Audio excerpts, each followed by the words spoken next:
마태복음 28장 1절부터 10절입니다. 마태복음 28장 1절부터 10절 한 절씩 교독하겠습니다. 안식일이 다 지나고 안식 후 첫날이 되려는 새벽에 막달라 마리아와 다른 마리아가 무덤을 보려고 갔더니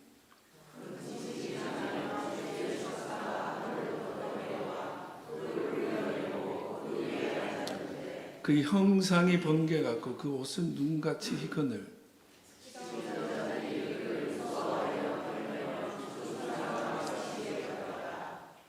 천사가 여자들에게 말하여 이르되 너희는 무서워하지 말라. 십자가에 못 박히신 예수를 너희가 찾는 줄을 내가 아노라.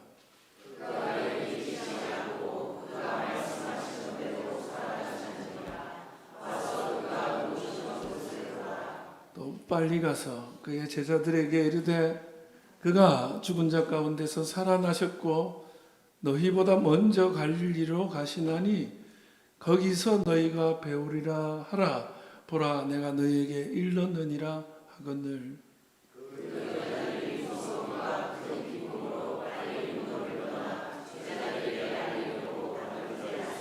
예수께서 그들을 만나 이르시되 평안하냐 하시거늘 여자들이 나아가 그 발을 붙잡고 경배하니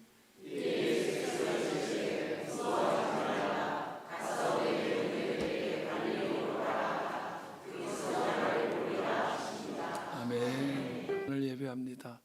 오늘은 마태복음 28장 1절에서 10절 말씀으로 예수 부활하셨네, 예수 부활하셨네 이런 제목으로 하나님 말씀 나누겠습니다. 오늘은 부활주일입니다. 우리 주님 부활하셨습니다. 할렐루야. 우리 옆 사람에게 한번 합시다. 우리 주님 부활하셨습니다. 우리 주님 부활하셨습니다. 여러분, 이것이 내 간증이고 내 고백이고 내 찬송이 되기를 주의 이름으로 축원합니다. 고난은 이 부활을 만날 때에 그 단어의 의미가 달라집니다. 이 말 우리 같이 한번 할까요? 시작. 고난은 부활을 만날 때 단어의 의미가 달라진다. 고난은 고난으로 끝나면 고난이에요. 그런데 이 십자가 고난이 부활을 만나니까 그 고난이 전혀 다른 의미를 가지게 돼요.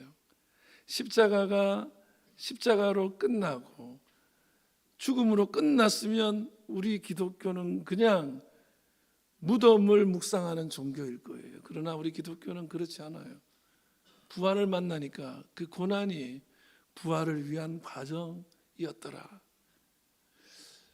저는 저와 여러분 삶 가운데 다가오는 모든 고난도 우리 안에 부활이 있기 때문에 또 주님을 만나는 약속이 있기 때문에 그것이 여러분의 하나님 앞에 영광 돌릴 세상 가운데 간증할 제목들이 다 되시기를 주의 이름으로 축복합니다. 노르망디 상륙작전, 우리 어느 정도 연세 드신 분들은 다 알 것이고요. 2차 세계대전이 연합군과 독일 나치와의 전쟁이라고 하는데 세계가 큰 어려움을 당한 전쟁이죠. 이 전쟁에 아주 중요한 계기를 마련하고 반전을 써갔던 작전이 1944년 6월 6일 그리고 7일까지 이어진 노르망디 상륙 작전입니다. 나치 독일이 유럽을 점령하는 과정 가운데 프랑스까지 점령당해 있는데 그 프랑스의 노르망디 해변에 미국과 영국을 포함한 12개 나라가 상륙 작전을 합니다. 상륙 당시 그날 6월 6일 날 15만 6천 명이 당시까지 인류 역사상 최대 규모의 작전, 상륙 작전이었습니다. 그러나 그 당일날 15만 6천 명이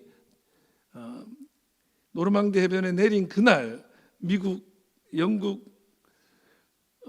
한 5천 명을 포함해서 당일날 총 1424명이 죽거나 중상의 사고를 당합니다. 그리고 7월 24일 날 조사를 했더니 사상자가 12만 명에 이르는 엄청난 사상자가 납니다. 15만 6천 명이 당일날 내렸지만 그 다음에도 계속 투입됐는데 엄청난 사람들이 죽습니다. 그리고 그 6월 6일 날을 우리가 흔히 D-Day라는 말의 시초가 되는 날, D-Day 그러죠. 이 D-Day는 사실 이 노르망디 상륙작전의 개시일을 지칭하는 어떤 고유 명사입니다. 그런데 이제는 뭐 어떤 중요한 행사가 있으면 D- 며칠, 오늘 D-Day야 이런 말 하지만 D-Day는 노르망디 상륙작전 개시일이. 왜 D-Day냐? 그거는 뭐 사연이 많습니다. 뭐 어떤 경우에는 상륙이라는 말의 영어의 첫자가 D다 뭐 그렇고. 근데 뭐 아주 전설 중에 강력한 이 사연은 뭐냐면 그때 당시 미국 대통령이 드와이트 아이젠하워예요. 이 아이젠하워 대통령의 드와이트 성을 따서 D라고 했다. 왜 그러냐면 원래 당초 작전이 6월 5일 날 시작되려고 했는데 아이젠하워가 하루 미룬 거예요. 그래서 그 사람 말 듣고 작전 일이 변경됐기 때문에 그래서 그분의 날이다. D-Day이다. 그런 전설이 있습니다. 어찌됐든 이날 엄청난 희생이 따릅니다. 여러분이 잘 아시는 스티븐 스필버그 감독의 라이언 일병 구하기라는 유명한 영화가 있습니다. 그 영화의 전반부는 이날 이 노르망디 상륙작전의 상륙작전 장면이 나오는데 아주 많은 사람들이 아주 처절하게 죽는 모습을 아주 리얼하게 표현을 합니다. 상륙정들이 해변으로 밀어닥치는데 뭐 엄청난 총알 세례가 날아오고 상륙하지도 못하고 육지에 발을 디디지 못한 채 한 발을 내디디지도 못하고 팔다리가 날아가는, 그리고 막 내장들이 쏟아지는 장면들이 막 영화에 나와요. 그리고 그날 엄청난 사람이 죽거나 큰 중상을 입게 되는 거죠. 왜 이런 희생을 치러야 하는가? 그러나 결국 이날의 이런 희생들이 결국 반전을 만들어내서 한 해 뒤인 이듬해 1945년 5월 8일 날 베를린을 함락시킵니다. 그리고 사람들은 그날을 V-Day라고 불러요. 빅토리 데이. 이 D-Day가 V-Day를 만났더니 그 D-Day 날 그 수많은 장병들의 희생 그리고 죽음이 그저 의미 없이 끝나는 것이 아니라 만약에 전쟁에서 졌으면 그들의 희생은 그냥 기억 속에서 사라질 그런 죽음일 수 있지만 빅토리 데이, V-Day, 승리의 날이 있으니까 그들의 희생을 기릴 수 있고 그들의 그 한 발도 내디지 못한 어떤 이름 없는 장병의 죽음이 오늘의 V-Day를 만들어냈다라고 의미를 우리가 가지게 되는 것이었죠. 그런 의미에서 전쟁의 승리가 없었다면, V-Day가 없었다면 D-Day는 역사상 최악의 작전이 됐을지도 몰라요. 내 십자가의 죽음 그렇습니다. 그저 하나님이 인간을 위해서 죽었다? 그 자체로 감사하고 그 자체로 은혜예요. 그 자체로 기쁨이 될 수 있어요. 그러나 그런 날은 D-Day예요. 그날 완전한 승리가 일어난 것이 아니에요. 전쟁이 1년 뒤에 끝났듯이 완전히 승리의 날 빅토리 데이가 따로 있었듯이 예수님이 십자가 달린 날은 D-Day라면 부활절은 V-Day입니다. 그 십자가가 부활의 영광 앞에 서니까 그 십자가가 큰 의미를 가지게 되는 것이죠. 죽음으로 끝난 것이 아니라 부활, 생명으로, 승리로 이 스토리는 완성되는 것입니다. 오늘 저와 여러분이 그 예수님의 부활의 기쁨, 빅토리 데이, 승리의 날을 기뻐하시며 온 열방에 승리했다라고 증언하는 그런 감동이 여러분에게 있기를 주의 이름으로 축원합니다. 1969년 미국 사람들은 그 어떤 해보다도 암울한 시간들을 보내고 있었습니다. 그의 겨울은 너무나 춥고 추웠습니다. 사회 분위기가 그랬기 때문에 신학교에서도 소위 신죽음의 신학, 하나님 죽음의 신학을 가르치고 있었어요. 신이 없는 것 같으니까 어떻게 이럴 수 있냐, 그런 암울한 시간이었습니다. 이때에 미국의 인디애나주의 빌이라는 사람과 글로리아라는 학교 선생님이 있었습니다. 이 두 고등학교 선생님은 서로 사랑했고 결혼을 합니다. 그리고 그 어려운 중에 아이를 임신하는 거예요. 우리 아이가 이 세상에서 태어나면 어떻게 살까 늘 걱정합니다. 근데 둘 다 아주 음악을 사랑하는 독실한 크리스찬이었습니다. 두 사람은 교회의 이 찬양 사역에 헌신하고자 그 어려운 중에 학교도 사임을 하게 됩니다. 미래를 설계합니다. 그런데 당시 사회 분위기가 그래서 그랬는지 곡도 써지지 않고 사역도 뜻대로 열리지 않는 거예요. 이 직장도 그만뒀기 때문에 먹을 것도 걱정인 그런 상황에 처하게 됩니다. 건강도 여의치 않은 상황 가운데 1970년 봄이 찾아오기 시작합니다. 이른 봄 어느 날 이 글로리아와 빌의 아버지와 함께 아무도 찾지 않는 자기 사무실을 가고 있었습니다. 주차를 하려고 하는데 아버지가 저기 좀 보라고 그럽니다. 봤더니 아스팔트에 깨진 부분에서 파릇파릇한 파란 풀잎이 그 틈새에서 나오고 있었던 것입니다. 저거 좀 보라고. 그랬더니 이 빌과 글로리아가 한 목소리로 말하죠. 봄은 오는군요. 봄은 오는군요. 아무리 겨울이 추워도 봄을 이길 수는 없는 거죠. 봄은 옵니다. 아무리 어둠이 지쳐도 해가 뜨면 그 어둠은 양보하고 떠나야 되는 것이죠. 얼마 안 돼서 이 가정에 아이가 태어납니다. 이 아이를 어떻게 키울까 걱정했던 이 빌과 글로리아는 어느 날 마음속에 두려움과 염려가 떠나고 주의 임재 가운데 아주 기쁨이 차오르면서 소망이 생기기 시작합니다. 그 소망을 가지고 글로리아가 시를 쓰기 시작해요.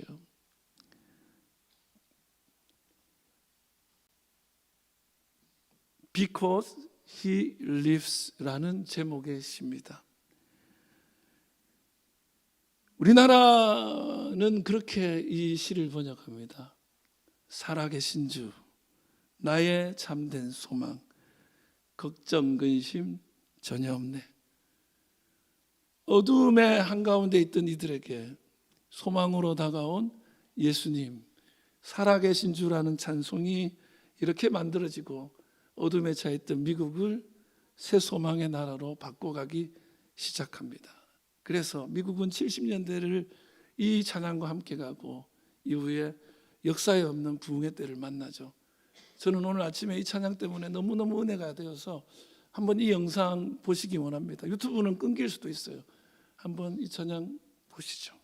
주님 살아나셨습니다. 소망이 없는 그곳에 주의 이 살아나심의 기적이 오늘 새 노래가 되고 새 찬송이 되는 그런 저와 여러분 다 되기를 주의 이름으로 축원합니다. 그럼에도 불구하고 우리 중에 자기는 성도라고 고백하면서도 부활을 아직도 믿지 못하고 그 임재의 은혜를 누리지 못하는 분이 계시다면 오늘 이 빌과 글로리가 그 암담한 가운데에서도 그 어둠의 시간을 뚫어내는 그 부활의 살아계신 주님을 붙잡고 승리했던 것처럼 여러분 삶 가운데도 여러분의 믿음 가운데도 그 주님이 경험되기를 주의 이름으로 축원합니다. 오늘 그 부활의 주님을 만난 사람들이 가는 길, 삶, 그것은 뭔가 그걸 좀 나눌 거예요. 그 첫 번째는 기쁨의 삶입니다. 여러분 부활의 주님을 만나면 기쁜 거예요. 여러분 안에 기쁨이 임하기를 바랍니다. 예수님 십자가에 돌아가신 후에 제자들은 모든 걸 포기하고 삼삼오오 흩어지고 뿔뿔이 흩어졌습니다. 엠마오 마을로 두 제자는 모든 것을 뒤로하고 고향집으로 돌아가고 있었습니다.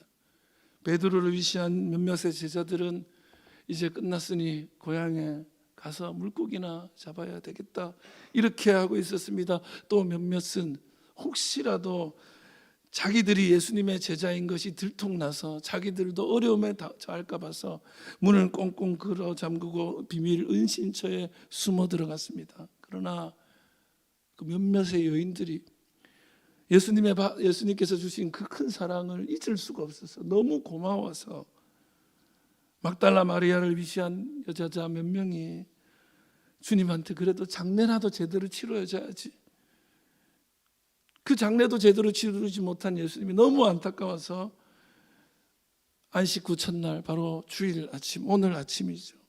새벽 일찍이 무덤을 없어서 받았거든요. 아리마대 요셉의 무덤이. 그 무덤을 찾아갑니다.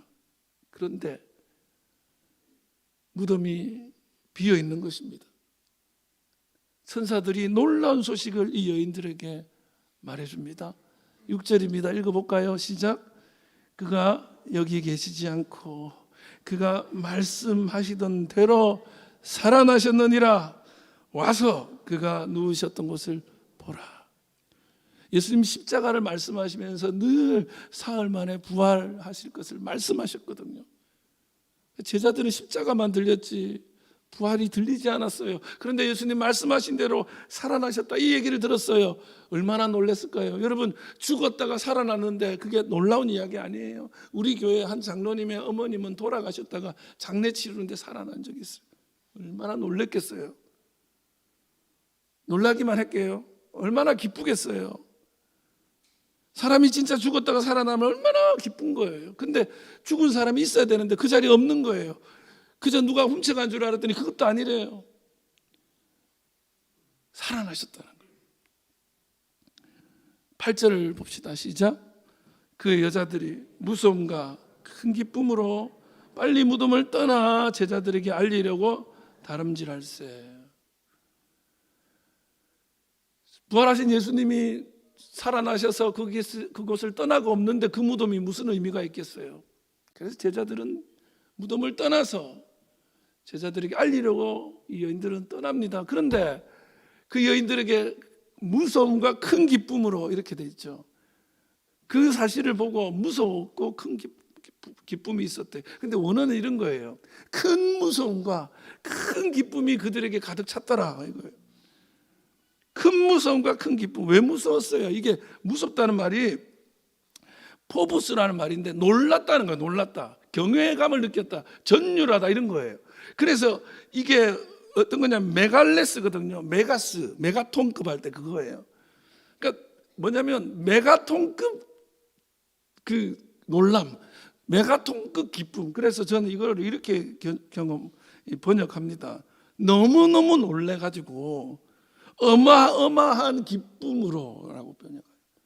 우리 뉘앙스에는 그게 맞아요. 어마어마한 기쁨인 거예요.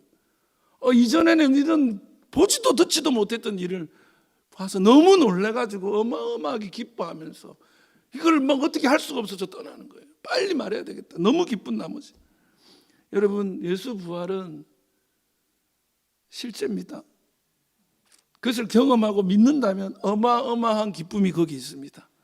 여러분, 이 기쁨이 여러분에게 고백될 수 있기를 바라요. 아니, 임하기를 바랍니다.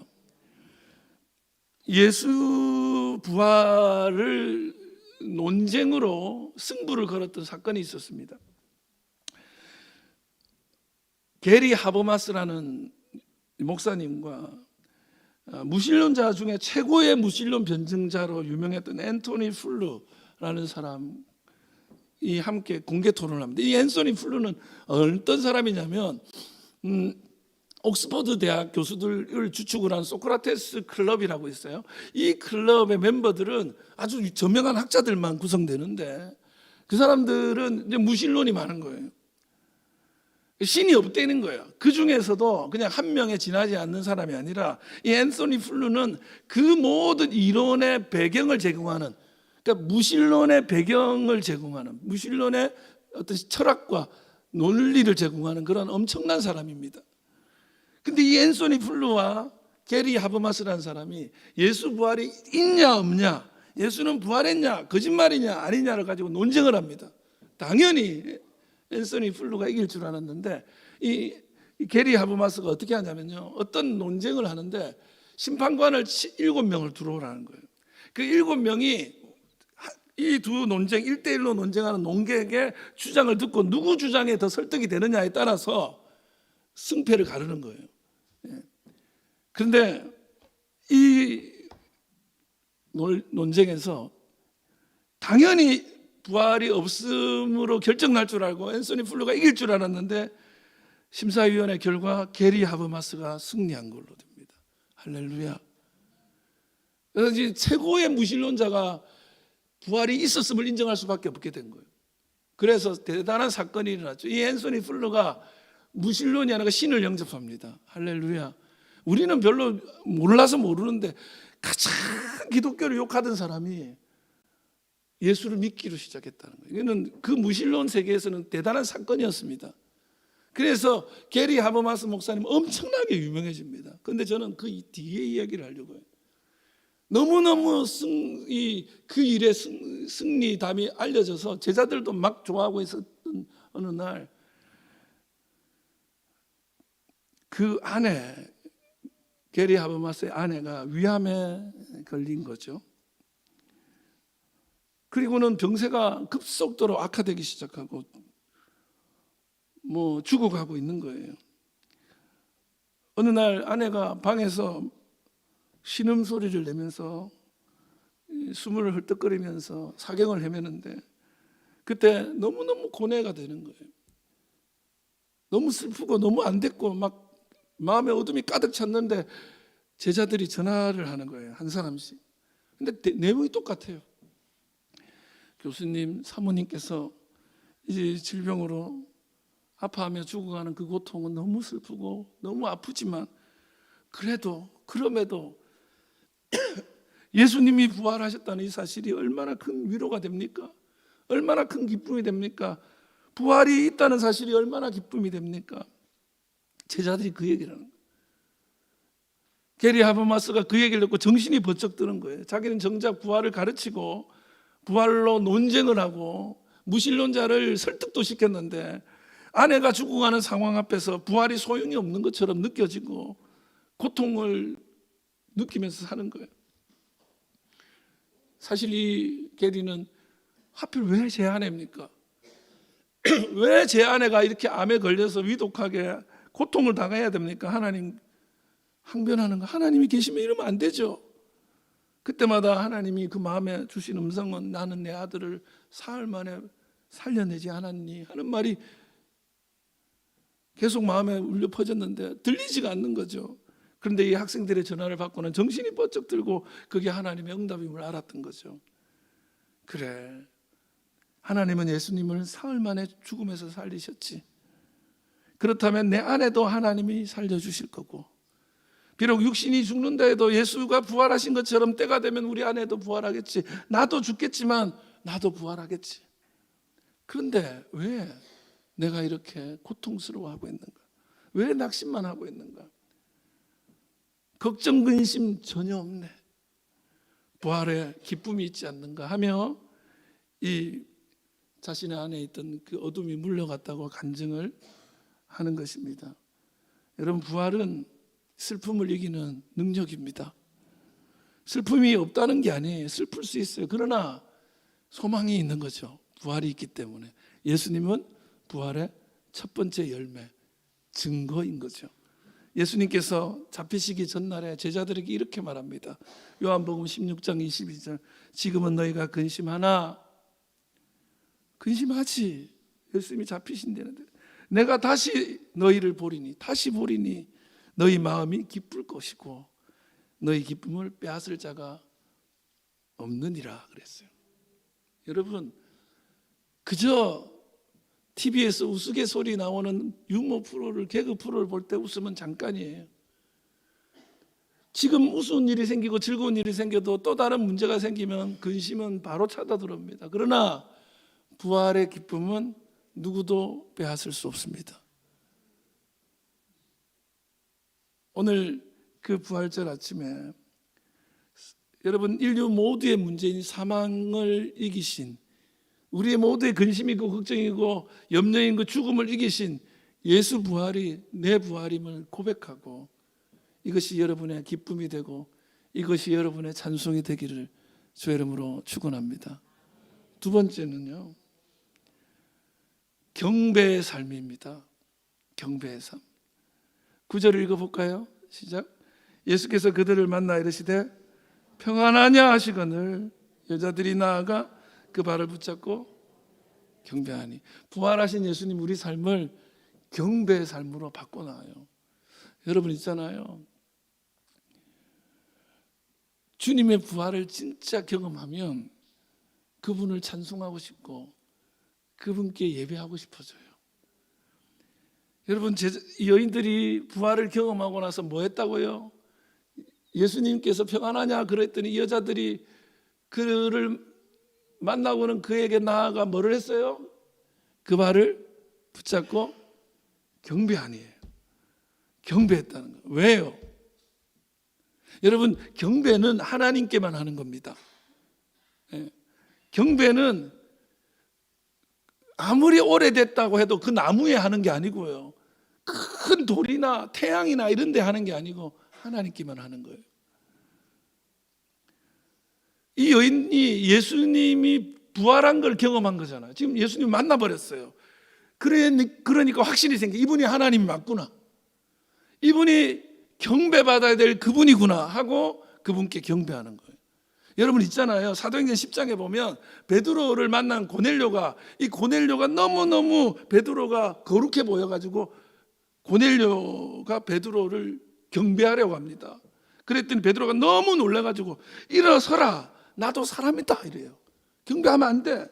사도행전 14장에 보면 바울이 루스드라에서 안전뱅이를 일으키거든요. 그랬더니 사람들이 신이 오셨다 그러면서 경배를 해요. 그랬더니 바울이 그래요. 어찌하여 이런 일을 하냐, 우리도 너희들과 같은 성정의 사람이다, 일어나라 그래요. 요한계시록 22장에 보면 이 사도 요한이 천사의 말을 듣다가 천사의 너무 그 말에 거룩하고 그래서 거기다가 경배를 해요. 그랬더니 천사가 나는 너희와 같은 종이다, 그리하지 말고 오직 하나님께만 경배하라 그래요. 경배는 천사에게도 하는 게 아니에요. 막 영험한 어떤 도래도 하는 거 아니에요. 목사 앞에 하는 거 아니고요, 하나님께만 하는 거예요. 여기 경배하다는 말이 제가 늘 얘기를 하죠. 헬라어로 프로스퀴네오.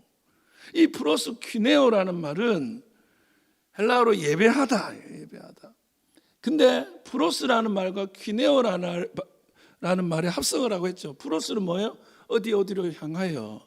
퀴네오는 가까이 가다, 접근하다. 프로스 퀴네오는 뭐예요? 그분께 가까이 가서 그분께 절하는 거예요. 신하가 왕에게 가까이 가서 왕에게 무릎을 꿇고 그 손에 키스하는 게 프로스 퀴네오. 그래서 이 여인들이 예수님께 가까이 가서 예수님 발을 붙잡고 가까이 가서 그분께 경배하는 거예요. 여러분, 경배라는 거는 그냥 예배당에 멀리서 앉아서 자고 있는 게 아니에요. 그분께 가까이 가서 그분 발을 붙잡고 그분께 깊은 교제 가운데 들어가는 거예요. 성공회의 윌리엄 베버리지 주교가 임종을 맞이하게 됐어요. 근데 그만 치매가 온 거죠. 기억력이 거의 감퇴가 돼서 친척은 물론 가족들도 못 알아보는 거예요. 한 사제가 저 알아보시겠어요? 그랬더니 당신 누구요? 그러는 거예요. 아내가 저 알아보시겠어요? 나순이 근데 누군지 모르겠어요. 그러는 거예요. 근데 옆에 있던 사람이 예수 그리스도는 아십니까? 이렇게 물었더니 예수 그리스도요? 물론이죠. 그분은 내가 40년 동안 사귄 분이죠. 그분과 깊은 교제를 나누었고 그분이 나의 유일한 희망이죠. 경배는 이런 거예요. 너무 깊은 교제를 한 나머지 친밀해져서 치매가 와도 그 깊은 교제의 만남을 잊을 수가 없는 거예요. 여러분 예배당에 와서 예배 드리는데 주님과의 깊은 교제 가운데 있습니까? 치매가 오면 그 주님도 있고 다 잊을 것 같지 않나요? 근데 이 주교님은 그런 거예요. 너무너무 깊은 교제 가운데 만나면 만날수록 너무 좋아서 가까이 가고 싶고 가까이 가서 그분에게 안기고 싶어서 그분 앞에 나아가는 거죠. 세계 2차 대전이 발발했을 때 영국의 황실에서 그때 당시에 존경받던 영국의 대주교 윌리엄 템플에게 국민들에게 위로의 메시지 좀 보내달라고 그랬더니 유명한 말을 합니다. 위로는 해답이 아니죠. 예배가 해답입니다. 이 땅에 거하는 주님의 백성들이 살아계신 주님 앞에 엎드려서 그를 경배하기 시작하면 역사는 달라질 것입니다. 여러분의 인생의 역사가 어떻게 달라집니까? 사람 앞에 그 사람 만나서 즐거워하고 교제하면서 그 만남의 인생을 바꿀 것 같죠? 아닙니다. 우리 인생을 바꾸는 것은 부활의 주님을 만나고 그 주님과 깊은 교제 가운데 들어갈 때 그분과의 경배, 그분께 경배하며 만나는 그 희열이 우리에게 찾아오기 시작할 때 인생이 달라지는 거예요. 할렐루야. 마지막으로 증거의 삶을 살게 되는 것이죠. 10절입니다. 읽어볼까요? 이에 예수께서 이르시되 무서워하지 말라. 가서 내 형제들에게 갈릴리로 가라 하라. 거기서 나를 보리라 하시니라. 아멘. 무서워하지 말고 갈릴리로 가라. 거기서 내 형제들이 나를 보리라. 부활하신 주님이 여인들에게 갈릴리로 가라고 그럽니다. 11절에 보니까 이 말씀을 순종하고 떠나요. 왜 가라고 했을까요? 갈릴리가 어디 있기에? 갈릴리는 자기들이 예수님을 만난 곳이죠. 사람 낚는 어부가 되게 하리라는 예수님 부름 앞에 소망을 가지고 사명을 받고 주님께 함께 인생을 바치겠노라 나아갔던 것이죠. 그러나 그 갈릴리 땅은 소망 없이 살아가는 수많은 사람들이 살아가고 있는 땅, 복음이 필요한 땅이죠. 그곳에 가서 너희들이 만난 예수님을 증언하라고, 그 첫사랑이 가득했던 그 갈릴리로 가서 오늘 경험한 이 일을 전하라고 갈릴리로 가라고 하시는 것이죠. 여러분, 그래서 이 여인들은 부활의 첫 증인이 되면서 동시에 최초의 전도자가 되는 거예요. 저는 그런 걸 묵상했어요. 왜 남자들이 아니고 여자들일까? 그래서 여자들인 게 너무 감사해요. 여자들은, 이분들은 듣고는 그냥 해요. 근데 베드로였으면, 아니 다른 제자였으면 어땠을까? 저는 생각하거든요. 분명히 회의부터 했을 거예요. 재직해 하자. 모여가지고는요, 이거 이랬다가 큰일 날 것 같은데 괜찮겠니? 그 중에 한 명이 아예 이래가지고 안 돼요. 웬 갈릴리예요. 지금은 숨어들 때지. 막 이러면서 자기들끼리 막 복잡했을 거예요. 남자들 복잡해요. 근데 우리 여성들이 그냥 듣고는 그냥 전하기 시작하는 거예요. 그렇게 시작된 증언이 남녀노소 할 것 없이 전해지기 시작하는 거죠. 여러분, 이 여인들이 그 어둠의 상황에서 증언하기 시작했다면 우리도 할 수 있지 않겠어요? 여러분, 지금 할 수 없으면 언제 하겠습니까? 여러분이 아니면 누가 할 것 같아요? 우리가 해야 되죠. 부활절을 하루 앞둔 종려주일 날 어린이 교회학교 선생님이 아이들에게 숙제를 냅니다. 얘들아, 다음 주는 부활주일이니까 부활의 소식을 전할 만한 상징적인 것을 가져와라. 그걸 가지고 전도를 하자 그랬어요. 다음 주 부활주일 아침에 어린아이들은 하나씩 자기가 들고 온 걸 보여줘. 어떤 아이는 잎사귀, 새파란 잎사귀. 그래 이게 부활을 나타낼 수 있겠다. 또 어떤 애는 백합꽃을 이렇게, 백합꽃을 부활 소망 가지고. 또 어떤 학생은 방금 태어난 나비를, 누에를 지나 나비가 된 모습. 아, 좋다. 어떤 애는 이 유정란 달걀을 가지고 와서 이거 가지고 전하겠다. 아, 잘했다. 그런데 그 반에 정신장애가 조금 있는, 이렇게 지체장애, 정서장애라고 할 수 있겠네요. 정서장애가 있는 아이가 있었는데 그 아이가 조그마한 상자 하나를 들고 온 거예요. 그 선생님이 너 뭘 가져왔니? 그랬더니 선생님이 보시라고 상자를 열었더니 아무것도 없는 거예요. 그래서 선생님이 이 아이가 상처받을까 봐 조심스럽게 이게 아무것도 없네? 이렇게 물었더니 그 아이가 말을 더듬더듬, 정서장애가 있어서 말을 잘 못해요. 그 아이가 말합니다. 선생님, 예수님의 무덤은 비었잖아요. 예수님의 무덤은 비었잖아요. 얼마나 훌륭한 부활의 증언이 되는지. 그렇죠. 예수님 무덤은 비었죠. 주님은 무덤을 박차고 부활하셨습니다. 이 장애가 있는 아이가 증언할 수 있다면 우리라고 할 수 없을까요? 윌리엄 생스터 목사님이 노년에 전신마비가 되어서 움직이지도 못하고 누워만 있는 거예요. 특별히 말을 잘 못해요. 말이 안 나와요. 부활절 아침이 됐어요. 딸에게 말합니다. 딸아, 오늘 부활주일이네. 내가 아침에 일어나서 예수 부활하셨다 외치고 싶은데 아무리 하려고 해도 목소리가 안 나와. 얼마나 이게 기가 막히니. 내가 이렇게 됐네. 근데 더 놀라운 거는, 더 기가 막힌 거는 목소리가 있는데도 외치지 않는 사람들이 이렇게 많다는 거야 라고 했다는 거예요. 여러분, 오늘 저와 여러분은 부활할 예수님을 증언할 수 있을 때 아닙니까? 그 부활의 주님을 증언하시는 목소리가 되기를 주의 이름으로 축원합니다. 말씀 마치려고 합니다. 매너리즘이라는 말 있죠. 원래 이게 미술 용어예요. 이게 독창성을 잃어버리고 평범한 경향으로 고정되어서 감동이나 이런 거 없이 늘 하던 그 기술, 그 형식으로 습관적으로 그리는 거, 이게 매너리즘인데 오늘 이것은 전 사회에 쓰여지고 있죠. 매너리즘에 빠졌네. 타성이라고 하죠. 타성. 우리가 신앙 안에서 매너리즘, 타성에 젖어 있는 분들을 보게 됩니다. 예수님이 부활하셨다는 사실을 이렇게 듣는데 누구는 그러죠. 절기 하나를 또 만난 거죠. 명절 하나를 만난 거죠. 세월 참 빠르네. 또 부활절이네. 그렇죠. 습관적으로 만나는 부활절. 여러분의 부활절은 올해 또 한 번 있는 또 한 번의 부활절일 뿐인 부활절입니까?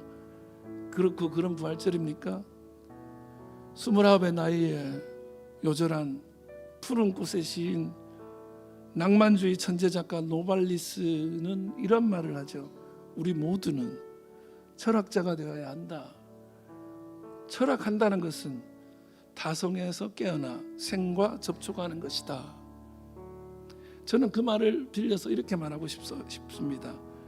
신앙한다는 것은 일상의 타성에서 깨어나 살아계신 부활하신 주님을 만나는 것입니다. 여러분, 신앙의 타성에서 깨어나십시오.